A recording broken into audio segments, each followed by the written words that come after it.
District Superintendent Joe Pye told me that the COVID-related numbers he was seeing were increasing at a dramatic pace, sometimes doubling overnight. So he felt like they had to have an emergency meeting of the school board today to address what he says is a very rapidly growing problem.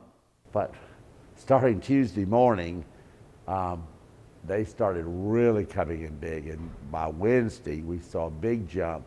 Pye decided to ask the board for an emergency meeting this morning. The board agreed to support his proposal to allow him to assess schools, and if a school, a grade, or even a group within a grade has about 30% or more of students and staff out, Pye could then decide to have that group, grade, or an entire school go virtual. Under these guidelines, this afternoon the district announced that DuBose Middle and Oak Brook Middle will move to virtual learning from January 18th until the 24th. In-person learning will resume Tuesday, January 25th. Any extracurricular activities at these schools will also be suspended during that time. All other schools and their activities will continue as usual.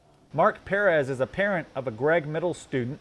He's also a former teacher. He said while he does agree with the district's approach to looking at individual grades or schools, he would like the number used to determine closing in-person teaching to only include actual COVID cases.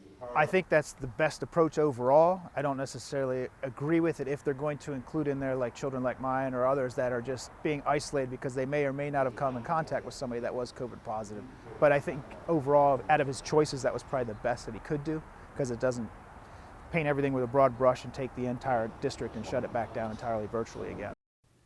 Pye tells me there are some other schools getting close to that 30% number, and he tells me if they decide to have any other schools or classes go virtual, they will let parents know as quickly as possible. In Summerville, I'm Raymond Owens. Count on 2.